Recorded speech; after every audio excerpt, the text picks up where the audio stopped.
Welcome to the panel breakdown. I'm your host, Matthew Sardo. This week, we're talking about Invincible Iron Man #1. And if you stick around to the end, I will tell you what my favorite panel of the book was. This book was heavy. They brought the heavy. They brought the heavy with this one right here. Iron Man is not doing so well. 6 pages in, you have this nice title card, The Invincible Iron Man, the autobiography of Tony Stark, written by Gerry Duggan, artist Juan Frigeri, Bryan Valenza is the colorist, Joe Caramagna is the letterer, and the amazing cover is by Kale New. I really like this cover. There's a lot of hot spots in it, and I like the fact that it is a little blurred, so something is off once you're like, it's not perfect, and neither is Tony Stark. You look at it and you're like, oh man, this is the hotness. I have to pick it up. It's giant #1. You got Iron Man in his best Iron Man pose. The armor's pretty solid. Nothing's too crazy. But then you see, like, it's just the way it's folded. It has he has a nice X. It kind of has a nice V going through here. There's a lot of aesthetically pleasing qualities to this cover. And I didn't pick this up last week. And then I saw it on the shelf and I was like, oh man, I got to pick this up. I got to check out what's going on. And I'm glad I did. The first few pages kind of recap Iron Man, 60s, 70s, 80s, just establishing he's broke or not as well off as he was before, but, just highlighting certain things that he's done in his career to get you on board. I don't know what they're trying to do with this Iron Man or what they're trying to do, because I know they relaunched Fantastic Four. I don't know what they're trying to do with the Marvel Universe right now. If you do, chime in the comments and let me know what Marvel's doing and why they're relaunching the books. I mean, because there wasn't some big, great, epic, like Crisis on Infinite Earths to reboot the Marvel Universe. But we do have a couple relaunches going on. Let me know why Marvel's relaunching the books if you have that info. So since this is it's Tony Stark, so it's always about Tony Stark. The narration is very important, and I thought that the lettering is done well. All these boxes you establish is Tony's narration, and it's talking about an autobiography, so there's kind of some nice writing quips in there about what he wants in his autobiography, what he doesn't, and you have this mystery unfolding at the same time.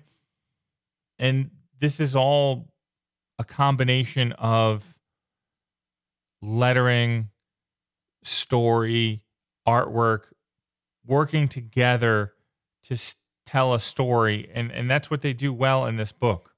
This page right here is intense and epic and has lots of emotion, and it's just by little words and then an explosion, and the colors work really well, the detail works really well, the angle of the shot works really well. I mean, where our perspective is we're low to the ground across the street, kind of looking up almost like a kid. And that adds some element of emotional intensity to it. You're this little person looking across the street, seeing this big explosion, and you don't know what's happening. And you're like, there's a lot of impact that happens with that. Nice action lines coming directly at you. You feel it literally, if you're reading this at your desk, it feels like it's exploding in your lap. And then you look to this next page, and then you have collateral damage. You have potential villain, and then you have Tony Stark, dead or alive. The storytelling in these 4 panels is really good. And there's not a lot of writing. It's the right amount of writing and hitting key emotions at certain panels to make you feel a certain way. And then you go from explosion to introduction. It's like almost like a solid movie moment. You have this big lead up, boom. Then the title credits go, and you're ready to get into your film and ready to get into the story of what's going on. I think it's a really good setup. And then this is always very emotional. I like the artwork and what they're doing with it as far as keeping people not too detailed, because then you can put yourself in the situation. You've seen these medical workers before, the EMS workers before, the firefighter department before. You've seen these construction, because they're not highly detailed. And so you can put your own personality into these characters. And then you have Tony Stark. You're like, okay, this is Tony Stark. Captain America. I love this shot right here. Captain America at the head of the bed, looking at Tony Stark, looking down at him, then Tony looking up. Like, you can tell Captain America is pissed off at Tony Stark / Iron Man. And it's just straight up condescending. So when he does say something, it's like Silent Bob saying something. It carries so much weight, and you're just like, whatever. And then Tony's just being a little squirmy at the end. Like, it hits really well. I like the way these 2 pages are laid out. You have some repetition, you have some weight and scale. You have 1, 2, 1, 2. And then you have these long panels. And then the way the lettering is falling down, you have the snow falling. You have the emotional intensity of the funeral. You can hear these reporters badgering Tony Stark. We've heard this in a movie before. We've seen this on the news. We can add this sound in right here. There's something about long panels that really, I don't know if they slow the reader down or they make you hyper focused because you're trying to get between like these 2 panels right here and just see everything that's here. I do know that with the way the words are laid out on the page, and then the snow, like this snow definitely feels like it's falling down to me as I glance down this page. And then you have this falling down aspect here. And Tony's life is literally like falling apart. There's like layers upon layers going on with this page right here. And everything works together because it's a combination of panel layout, lettering, and then story. And everything comes together and you have a nice moment. And it's not really a nice moment. It's a dark moment.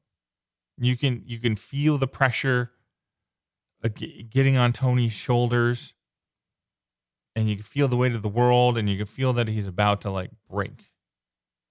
Here is another great example of good layout, panel layout. You have a nice establishing shot, and then they break it, they overlap it, but here you have another back and forth in 3 panels. This is a good storytelling element. The 3 panels, the back and forth to get your point across, or to set up your joke or emotional explosion like we do here. You have the back and forth of the 3 panels, and then you have the eruption. Boom, here you go. And then you have the condescending look over here, and then 3 panels of dialogue, and then the reaction. And what I like about this page is you could have set it up the same way on each page and gotten the same result. But the fact that these are laid out differently, yet they're the same amount of panels and the same kind of conversational point, means the artist went the extra effort to be like, okay, how do I emphasize different moments differently? Here's a big eruption from Tony right here, and he breaks through his panel, and this panel actually has no border. There's a little border in the background, but this comes off the page. This is the emotional moment here. And they establish it by bringing it off the table. And so you have this panel in the background, these come up forward, and then this is right in your face. And so you have this emotional high, and then you have to sit back down.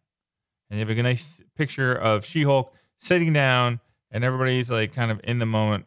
And it's, I don't want to say it's monotone or monotonous, but like we're getting back into the emotional depths of Tony. And then it's just like, I'm walking out.